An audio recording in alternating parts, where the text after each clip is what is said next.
ಸ್ನೇಹಿತರೆ, ರಾಜೀವ್ ಗೌಡ. ಸದ್ಯಕ್ಕೆ ಇವರ ಬಗ್ಗೆ ಎಲ್ಲವೂ ಕೂಡ ನಿಮಗೆ ಗೊತ್ತಿರಬಹುದು. ಯಾವ ರೀತಿಯಾಗಿ ಒಬ್ಬ ಅಧಿಕಾರಿಯ ಮೇಲೆ, ಅದರಲ್ಲಿ ಮಹಿಳಾ ಅಧಿಕಾರಿಯ ಮೇಲೆ ಏನು ಮಾತನಾಡಬಾರದಿತ್ತೋ ಆ ಎಲ್ಲವನ್ನು ಕೂಡ ಮಾತನಾಡಿರ್ತಕ್ಕಂತಹ ಒಂದು ಪುಡಾರಿ ಅಂತ ನಾವು ಕರಿಬಹುದು, ಅಥವಾ ಪುಂಡ ಅಂತಲೂ ಕೂಡ ಕರಿಬಹುದು, ಅಥವಾ ರೌಡಿ ಅಂತಲೂ ಕೂಡ ಕರಿಬಹುದು. ಆ ರೀತಿಯೇ ಅವರ ಜೊತೆಗೆ ಮಾತನಾಡಿದ್ದಾನೆ. ಒಂದು ಕಡೆ ಇವನು 13 ದಿನದಿಂದ ಕಾಣಿಸ್ತಾನೆ ಇರಲಿಲ್ಲ. ಎಲ್ಲಿ ನಾಪತ್ತೆ ಆಗಿದ್ದೋ ಅದನ್ನು ನಾನು ಮುಂದೆ ಹೇಳ್ತೀನಿ. ಈ 13 ದಿನಗಳಲ್ಲಿ ಹುಡುಕಾಡಿರುವಂತಹ ಜಾಗನೇ ಇಲ್ಲ ಸ್ನೇಹಿತರೆ. ಇದರ ಬಗ್ಗೆ ಹೆಚ್ಚಾಗಿ ಸರ್ಕಾರ ತಲೆ ಕೆಡಿಸ್ಕೊಂಡಿರಲಿಲ್ಲ. ಯಾವಾಗ ಜನರ ಆಕ್ರೋಶ ಹೆಚ್ಚಾಯಿತೋ, ಜೊತೆಗೆ BJP ನಾಯಕರ ಅಂದರೆ ವಿರೋಧ ಪಕ್ಷಗಳು ಹೆಚ್ಚಾಗಿ ಇದರ ಬಗ್ಗೆ ತಲೆ ಕೆಡಿಸ್ಕೊಂಡು ಟೀಕಿಸಲಿಕ್ಕೆ ಪ್ರಾರಂಭಿಸಿದ್ರು.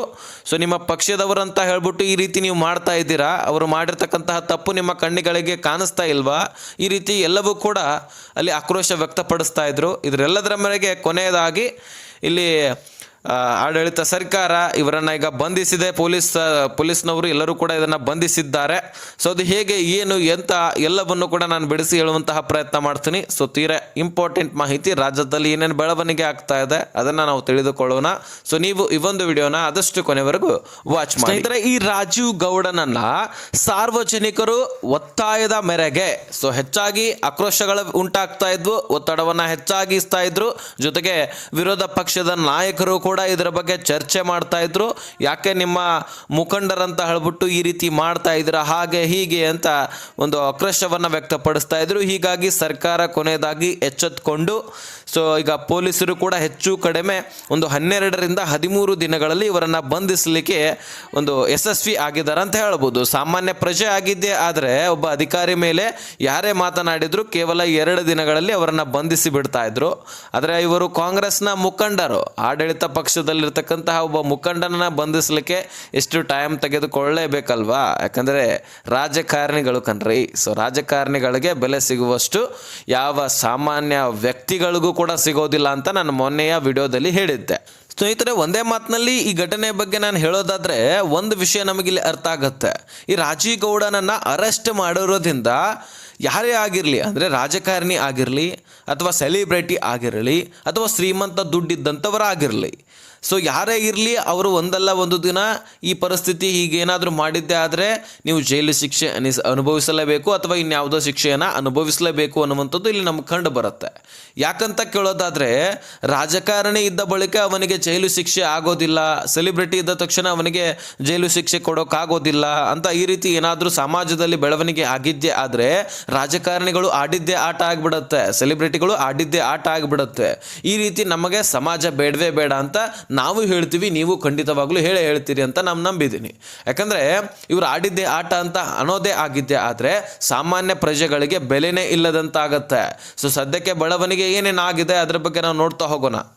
ಸ್ನೇಹಿತರೆ, ಈ ರಾಜೀವ್ ಗೌಡ ಜೊತೆಗೆ ಅಮೃತ ಗೌಡ ಅವರ ಮಧ್ಯರ್ತಕ್ಕಂತಹ ಒಂದು ಮಾತುಕತೆ ಆಡಿಯೋ ವೈರಲ್ಲು, ಇದು ಜನವರಿ 12ನೇ ತಾರೀಕು ವೈರಲ್ ಆಗಿಬಿಡುತ್ತೆ ದಿಢೀರನೆ. ಜಮೀರ್ ಅಹಮದ್ನ ಮಗ ಜಹೀದ್ ಖಾನ್ ನಟನೆ ಮಾಡಿರ್ತಕ್ಕಂತಹ ಕಲ್ಟ್ ಸಿನಿಮಾದ ಪ್ರಮೋಷನ್ಗೆ ಅಂತ ಹೇಳಿಬಿಟ್ಟು ಸಿಡ್ಲಘಟ್ಟದಲ್ಲಿ ಒಂದಿಷ್ಟು ಬ್ಯಾನರ್ಗಳನ್ನು ಅಳವಡಿಸಲಾಗಿರುತ್ತೆ ರಸ್ತೆಯಲ್ಲಿ.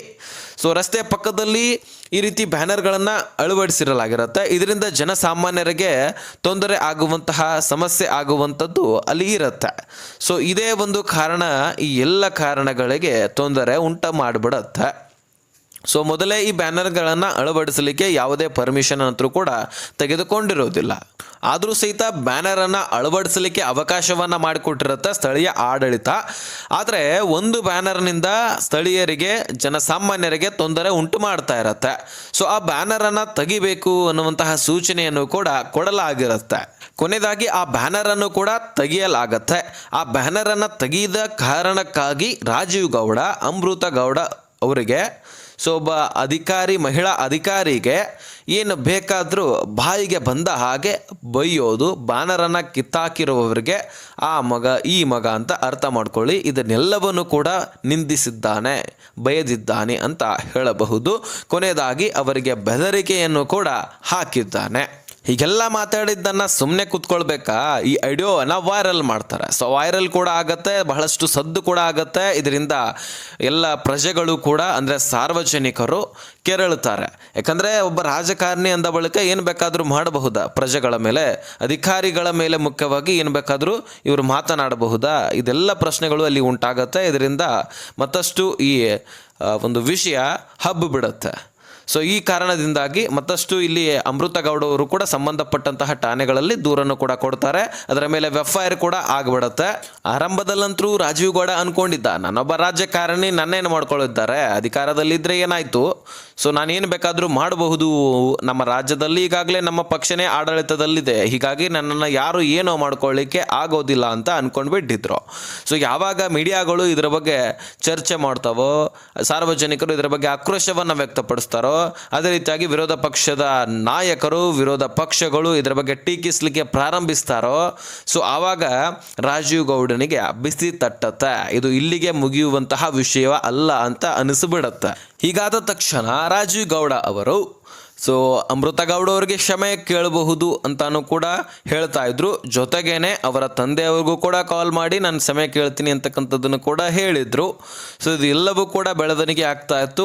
ಆದರೆ ಮಾಡಿರ್ತಕ್ಕಂತಹ ತಪ್ಪಿಗೆ ಪ್ರಾಯಶ್ಚಿತ ಆಗಲೇಬೇಕಲ್ವ, ರಾಜಕಾರಣಿ ಅಂದ ಬಳಿಕ ಸುಮ್ಮನೆ ಬಿಡ್ತಾರಾ? ಸೊ ಇವ್ರು ಏನು ಬೇಕಾದರೂ ಮಾಡಬಹುದು ಅಂತ ಅನ್ಕೊಂಡು ಬಿಟ್ಟಿದ್ದಾರೆ. ಹೀಗಾಗಿ ಪ್ರಜೆಗಳು, ಸಾರ್ವಜನಿಕರು ಆಕ್ರೋಶ ಇದೆಲ್ಲದರ ಮೇರೆಗೆ ಇದಕ್ಕೆ ಕಾನೂನು ಪ್ರಕಾರ ಏನಾದರೂ ಶಿಕ್ಷೆ ಆಗಲೇಬೇಕನ್ನುವಂಥದ್ದು ಎಲ್ಲರ ಗಮನದಲ್ಲಿ ಇತ್ತು. ಇನ್ನೇನು ಕಾನೂನು ಕ್ರಮ ಆಗೋದು ಖಂಡಿತ ಅಂತ ಅನಿಸಿದ ತಕ್ಷಣ ರಾಜೀವ್ ಗೌಡ ಕಣ್ಮರೆ ಆದಂಗೆ ಆಗ್ತಾನೆ. ಪೊಲೀಸರಿಗೆ ಗೊತ್ತಿತ್ತೋ ಅಥವಾ ಗೊತ್ತಿಲ್ಲವೋ ಅದು ನಮಗಂತೂ ಗೊತ್ತಿಲ್ಲ, ಆದರೆ ಆ ಕಣ್ಮರೆ ಆಗಿರ್ತಕ್ಕಂಥದ್ದು ನಿಜ. ಸೊ ಯಾರಿಗೂ ಕಾಣಿಸದ ಹಾಗೆ ಆ ಕಡೆ ಈ ಕಡೆ ಓಡಾಡ್ತಾ ಇದ್ದ. ಇದರ ಮಧ್ಯದಲ್ಲಿ ಎಫ್ಐಆರ್ ಅನ್ನು ಕೂಡ ರದ್ದುಗೊಳಿಸಲಿಕ್ಕೆ ಒಂದಿಷ್ಟು ಕ್ರಮವನ್ನು ಕೂಡ ಕೈಗೊಂಡಿರ್ತಾನೆ. ಅವರ ವಕೀಲರು ಕೂಡ ಇದನ್ನು ಹೇಳಿರ್ತಾರೆ. ಯಾಕಂದರೆ ಬಹಿರಂಗವಾಗಿ ಕ್ಷಮೆ ಕೇಳ್ತಾ ಇದ್ದಾರೆ, ಕ್ಷಮೆ ಕೂಡ ಅವರಿಗೆ ಮುಂದೆನೇ ಕೇಳ್ತಾರೆ, ಅದೆಲ್ಲವನ್ನು ಕೂಡ ನಾವು ಸಿದ್ಧಪಡಿಸ್ತೀವಿ ಅಂತದನ್ನು ಅವರ ವಕೀಲರು ಕೂಡ ಹೇಳ್ತಾರೆ. ಒಬ್ಬ ಮಹಿಳಾ ಅಧಿಕಾರಿಗೆ ಹೇಗೆ ಮಾತಾಡಬೇಕು ಅನ್ನೋದು ಗೊತ್ತಿಲ್ಲ. ಸೊ ಈಗ ಎಫ್ಐಆರ್ ರದ್ದು ಮಾಡಿ ಅಂತ ಕೇಳ್ತಾ ಇದ್ದೀರಿ ಅಂತ ಕೋರ್ಟು ವಕೀಲರಿಗೆ, ಆ ರಾಜಕಾರಣಿಗೆ ತರಾಟೆಗೆ ತೆಗೆದುಕೊಂಡು ಎಫ್ಐಆರ್ ಅನ್ನು ರದ್ದು ಮಾಡಲಿಕ್ಕೆ ನಿರಾಕರಿಸುತ್ತೆ. ಆರಂಭದಲ್ಲಂತರೂ ರಾಜೀವ್ ಗೌಡ ತಪ್ಪಿಸಿಕೊಳ್ಳಲಿಕ್ಕೆ ಕಾನೂನು ಕ್ರಮಗಳನ್ನು ಏನೇನು ಮಾಡಬೇಕೋ ಅದೆಲ್ಲವನ್ನು ಕೂಡ ಮಾಡಿದ್ದಾನೆ. ಅದನ್ನು ಮಾಡುವವರೆಗೂ ಕೂಡ ಪೊಲೀಸರು ಅವರನ್ನು ಅರೆಸ್ಟ್ ಮಾಡಿರಲಿಲ್ಲ. ಇಲ್ಲೇ ನಮಗೆ ತಿಳಿದು ಬರುತ್ತೆ. ಪೊಲೀಸರ ಸಪೋರ್ಟು ಇತ್ತಾ ಇಲ್ವಾ ಅಂತ ನಾನು ಬಾಯಿ ಮಾತಲೇ ಹೇಳೋದಿಲ್ಲ, ನೀವೇ ತಿಳ್ಕೊಂಡ್ಬಿಡಿ. ಸೊ ಕೊನೆಯದಾಗಿ ಇವರನ್ನು ಜನರ ಪ್ರೆಷರ್ನ ಮೇರೆಗೆ, ವಿರೋಧ ಪಕ್ಷದ ನಾಯಕರ ಟೀಕೆಯ ಮೇರೆಗೆ, ಇನ್ನೆಲ್ಲದರ ಮೇರೆಗೆ ಕಾನೂನು ಕ್ರಮಗಳು ಆಗಲೇಬೇಕು ಅನ್ನುವಂತಹ ನಿಟ್ಟಿನಲ್ಲಿ ಇವರನ್ನು ಕೊನೆಯದಾಗಿ ಅರೆಸ್ಟ್ ಮಾಡಲಾಗುತ್ತೆ. ಇವರನ್ನು ಅರೆಸ್ಟ್ ಮಾಡೋಕ್ಕಿಂತ ಮುಂಚೆ ಇವರು ಮಂಗಳೂರು ಸೈಡು ಕೂಡ ಹೋಗಿದ್ರು, ಹಾಗೆ ಗೋವಾ ಸೈಡು ಕೂಡ ಹೋಗಿದ್ರು. ಹೀಗೆ ಅನೇಕ ರಾಜ್ಯಗಳಲ್ಲಿ ಕೂಡ ಸುತ್ತು ಹೊಡೆದು ಕಣ್ಮರೆ ಕೂಡ ಆಗಿದ್ರು. ಇವರು ಒಬ್ಬ ಕಾಂಗ್ರೆಸ್ ಮುಖಂಡ, ಇವರು ರಾಜಕಾರಣಿ ಅನ್ನುವಂತಹ ಮಾತಿದೆಯಲ್ಲ, ಇದರಿಂದನೇ ಮೆರಿತಾ ಇದ್ದ ಆತ. ಸೊ ಹೀಗಾಗಿ ನಾನು ತಪ್ಪಿಸಿಕೊಳ್ಳಬಹುದು ಅಂತ ಅನ್ಕೊಂಡಿದ್ದ. ಆದರೆ ಕೊನೆಯದಾಗಿ ಆಗಿರೋದು ಇದು ಸರ್ಕಾರದಿಂದನೇ ಆಗಿದೆ ಅಂತ ಹೇಳಕ್ಕೆ ಸಾಧ್ಯ ಆಗೋದಿಲ್ಲ. ಯಾಕಂದರೆ ಜನರ ಒಂದು ಆಕ್ರೋಶದ ಮೇರೆಗೆ ಇದೆಲ್ಲವೂ ಕೂಡ ಸಾಧ್ಯ ಆಗಿದೆ. ಸೊ ಒಬ್ಬ ರಾಜಕಾರಣಿಯನ್ನು ರಾಜ್ಯ ಸರ್ಕಾರವೇ ಅರೆಸ್ಟ್ ಮಾಡೋದು ಇದು ಖಂಡಿತವಾಗ್ಲೂ ನಾವು ನಂಬಲಿಕ್ಕೆ ಸಾಧ್ಯನೇ ಇಲ್ಲ. ಸೊ ಯಾವಾಗ ವಿರೋಧ ಪಕ್ಷ ಎದ್ದು ಕುಂಡ್ರತ್ತೋ, ಜೊತೆಗೆ ಪ್ರಜೆಗಳು ಎದ್ದು ಕುಂತ್ಕೊಳ್ತಾವೋ, ಇದೆಲ್ಲವೂ ಕೂಡ ಸಾಧ್ಯ ಆಗತ್ತೆ. ಹಾಗೆ ಮೀಡಿಯಾಗಳು ಇದಕ್ಕೆ ಸಪೋರ್ಟ್ ಮಾಡ್ಲಿಕ್ಕೆ ಸಿದ್ಧವಾಗ್ತಾವೋ, ಇದೆಲ್ಲವೂ ಕೂಡ ಆವಾಗ ಸಾಧ್ಯ. ಸೊ ಹಾಗೆ ಇದು ಎಲ್ಲವೂ ಕೂಡ ಸಾಧ್ಯ ನಿಮ್ಮಿಂದಾನೆ, ಜನರಿಂದಾನೆ. ಯಾಕಂದರೆ ರಾಜಕಾರಣಿಗಳಿಗೆ ಒಂದು ಶಿಕ್ಷೆ ಆಗಬೇಕಂದ್ರೆ ಸರ್ಕಾರದಿಂದ ಯಾವತ್ತೂ ಕೂಡ ಸಾಧ್ಯ ಇಲ್ಲ ಸ್ನೇಹಿತರ. ಇದನ್ನು ಮತ್ತೊಂದು ಸಾರಿ ನಾನು ಹೇಳಲೇಬೇಕು. ಯಾಕಂದರೆ ಈ ರಾಜಕಾರಣಿಗಳನ್ನು ಅರೆಸ್ಟ್ ಮಾಡಬೇಕಂದ್ರೆ ಇದು ಸಾಮಾನ್ಯ ವಿಚಾರವೇ ಅಲ್ಲ. ಸೊ ಅವರಂತರೂ ನಾನೇ ಸರ್ಕಾರ ಅಂತ ಅಂದ್ಕೊಂಡು ಬಿಟ್ಟಿರ್ತಾರೆ. ಅಂಥದ್ರಲ್ಲಿ ಪೊಲೀಸರು ಅವರನ್ನು ಅರೆಸ್ಟ್ ಮಾಡಲಿಕ್ಕೆ ಸೊ ಹಿಂದೆ ಇಟ್ಟು ಹಾಕ್ತಾ ಇರ್ತಾರೆ. ಅವರಿಗೆ ಧೈರ್ಯ ತುಂಬಬೇಕಂದ್ರೆ ಜನರೇ ಒಂದು ಮುಂದೆ ನಿಂತ್ಕೊಳ್ಬೇಕು, ಪ್ರತಿಭಟನೆ ಆಗಬೇಕು. ಅದೇ ರೀತಿಯಾಗಿ ವಿರೋಧ ಪಕ್ಷದ ನಾಯಕರು ಕೂಡ ಯಾವಾಗ ಎದ್ದು ಕುಂತ್ಕೊಳ್ತಾರೋ ಆವಾಗ ಇಂಥದ್ದು ಎಲ್ಲವೂ ಕೂಡ ಸಾಧ್ಯ. ಸೊ ಇವರಂಥವರನ್ನ ಮೇಲಿಂದ ಮೇಲೆಗೆ ಈ ರೀತಿ ಆಗ್ತಾನೆ ಇರಬೇಕು, ಅರೆಸ್ಟ್ ಮಾಡ್ತಾನೆ ಇರಬೇಕು, ಈ ರೀತಿ ಅವಮಾನ ಆಗ್ತಾನೆ ಇರಬೇಕು. ಆಗ ಮಾತ್ರ ರಾಜಕಾರಣಿಗಳು ಇಂತಹ ಒಂದು ಪ್ರಕರಣ ಆಗಲಿಕ್ಕೆ ಹಿಂದೆ ಸರಿತಾರೆ. ಅಂದರೆ ಇನ್ನೊಬ್ಬರಿಗೆ ಮಾತನಾಡಲಿಕ್ಕೆ ಅಥವಾ ನಾನು ರಾಜಕಾರಣಿ ಇದ್ದೀನಿ, ಏನು ಬೇಕಾದರೂ ಮಾಡಬಹುದು ಅಂತ ಅಂದ್ಕೊಂಡಿರ್ತಾರಲ್ವಾ, ಅವರು ಎಲ್ಲರಿಗೂ ಕೂಡ ಇದರಿಂದ ಭಯ ಉಂಟಾಗತ್ತೆ. ಇಂತಹ ತಪ್ಪುಗಳನ್ನು ಮಾಡಲಿಕ್ಕೆ ಹಿಂದೇಟಾಗ್ತಾರೆ. ಆವಾಗ ಮಾತ್ರ ನಮ್ಮ ಸಮಾಜ ಸರಿ ಆಗ್ಲಿಕ್ಕೆ ಸಾಧ್ಯ ಅಂತ ನಾನು ಹೇಳಲಿಕ್ಕೆ ಇಷ್ಟಪಡ್ತೀನಿ. ಸೊ ಇನ್ನು ನಿಮ್ಮ ಅನಿಸಿಕೆ ಇದರ ಬಗ್ಗೆ ಏನು ಅನ್ನುವಂಥದ್ದನ್ನು ಕಮೆಂಟ್ ಮಾಡಿ ತಿಳಿಸೋದನ್ನು ಮರಿಬೇಡಿ.